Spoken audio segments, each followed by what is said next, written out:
Hello everybody, it's Nick again. If you've watched my last course of videos, you probably remember me building this really cool boat out here.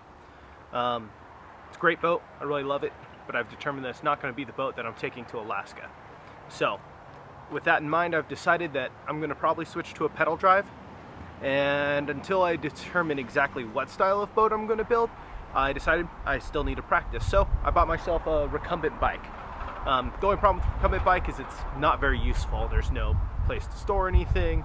I can't even wear a backpack in the thing. So I'm going to do some videos here showing you how I'm going to custom make some luggage, some space, and try to soup it up to something cool. So here's the bike I have in mind. It's a Sun SX Easy Tad. It's a tadpole style tricycle. 24 speed, I believe. It's steel frame, pretty sturdy, pretty solid. I actually chose this particular bike because it's pretty much the cheapest tadpole trike you could buy right now. But it's pretty good. I rode it about 6 miles yesterday, and it treated me pretty good. So this is what I'm going to start with. As you can see, I already added a rack over the back wheel there. That's going to be the basis of much of my storage. And then I'll probably use the back of the seat as well. And next I'll show you what I have in mind. Okay, so I've cut out some cardboard. This is going to be my basic mock-up right now. I'm going to use a hot glue gun, and I'll put it all together and we'll see how it looks.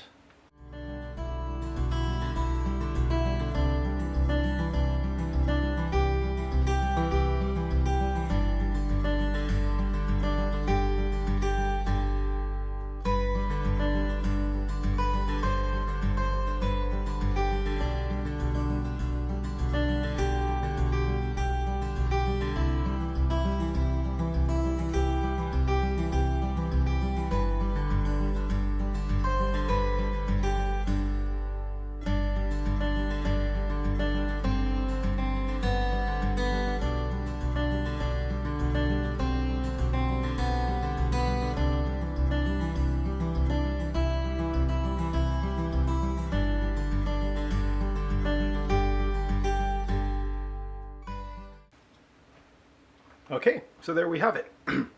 If you can't tell what it is, it's going to fit just like that on top of the bike rack. It'll give me a platform on top. I'll probably put a box on there. And it'll give me space for a couple of fold-out containers here on the side. So I don't know if you're going to be able to picture it, but there's going to be a box here. It'll be hinged on the bottom, so it'll be able to come out and I'll be able to access it from above. That's my basic design. I haven't seen it proven yet, haven't seen it work. And I don't know anyone who's done this, but we'll see how well it goes. Okay, so here's the total cardboard mock-up.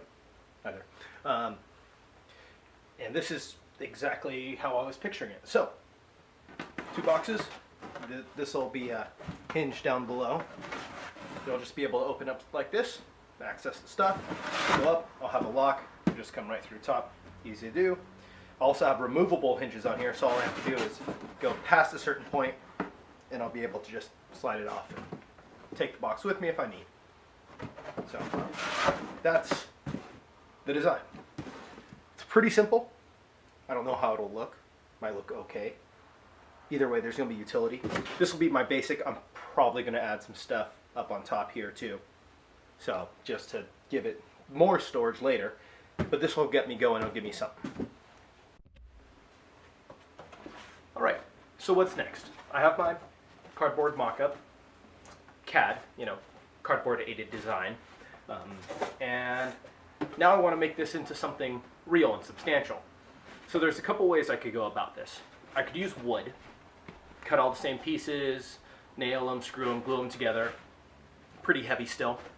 I could just make a mold and do fiberglass, but some complex corners here.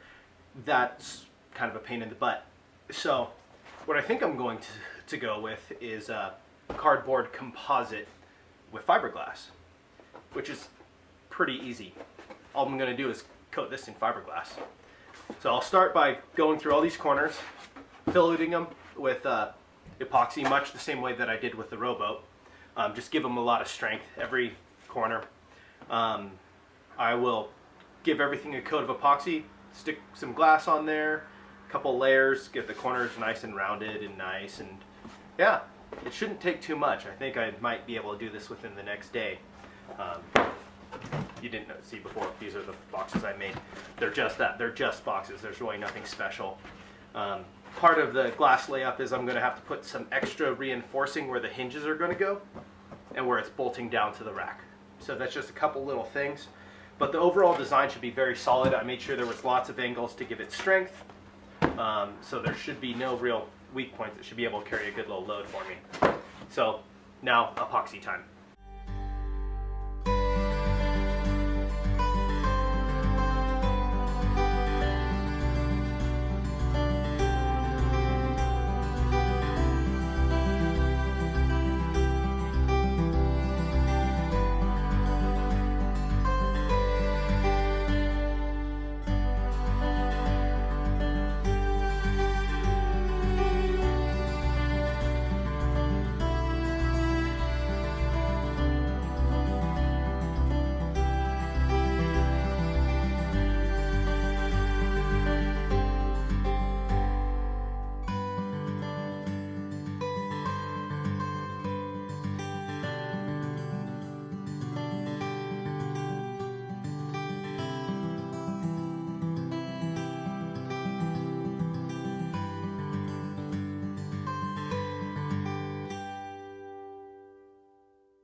Okay, so fillets are in. Let's see if I can get a good picture there. All those corners, nice thick bead of epoxy. It's still wet though, so that's got to cure. Before that, I'm going to just flip everything over, put cloth on the outside. This is going to be especially difficult because I have nice sharp corners, and as anyone who does epoxy will tell you, sharp corners are to be avoided when doing fiberglass. So I'll actually have it to be taking all my fiberglass and doing it kind of sideways. So here's the piece here, and if you look carefully, you'll see there's a, I don't know if it'll focus on that, there's a grain to it. It goes up and down, side to side.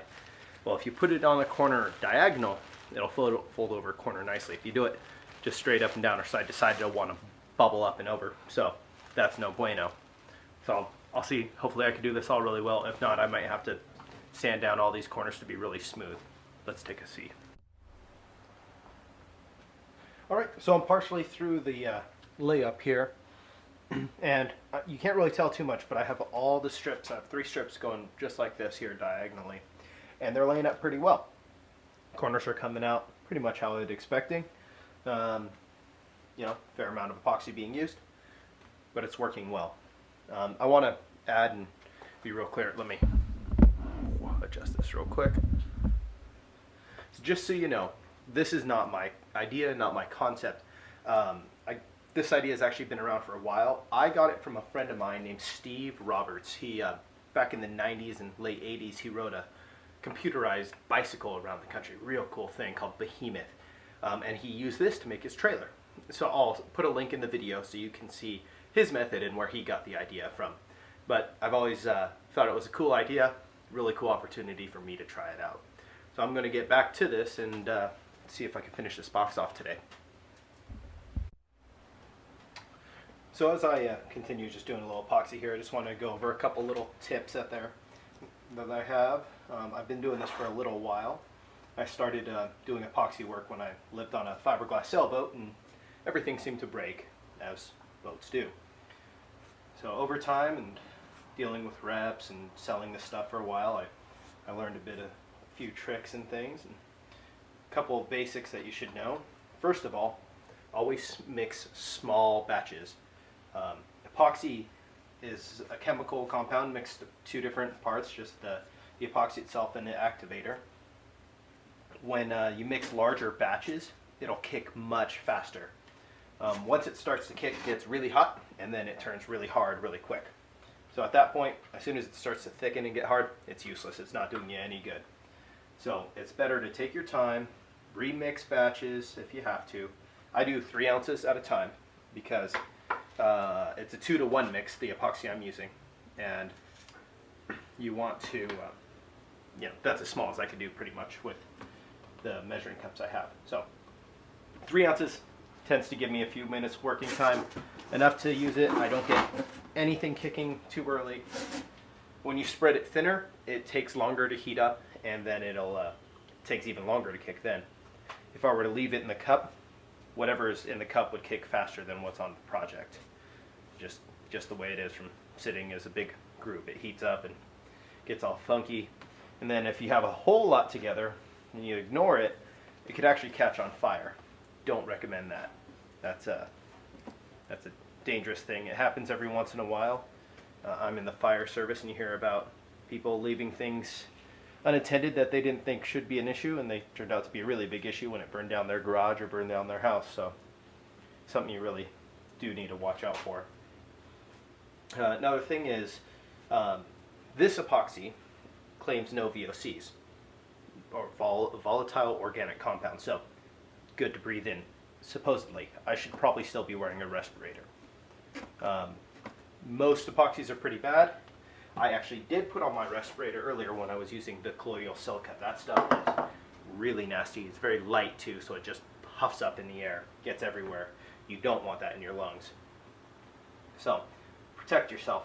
Stuff's nasty, and your body doesn't build up an immunity to this stuff. It's quite the opposite. You build up an intolerance. I know people that used to be into detailing boats, and over time they built up such a reaction to anything chemical. They couldn't use household cleaners anymore. They would just react so poorly to them. So be careful, wear gloves. I'm not today. I should be. That's a dumb move on my part. I'll fix that tomorrow. I'm just finishing up here now. I realize that I'm doing the tops of these 2 boxes, or actually the bottoms. But in order to really get the corners on the other sides, I have to flip them. Can't really do that until I dry. Plus it's time for dinner. So I'm going to stop here. These are my boxes. Here's a quick look. It's not pretty. It's going to get a lot of sanding, and at least 1 more coat of fiberglass on the whole thing after I do all the corners. So I want 2 strong coats of fiberglass, several coats of epoxy. There's going to be filler. There's going to be a lot of sanding to make it all look pretty, and then paint. So we'll see how it goes. This is day 1 of the bike storage build, I guess I'll call it. So that's going to be it for today, and I'll catch you in the next day.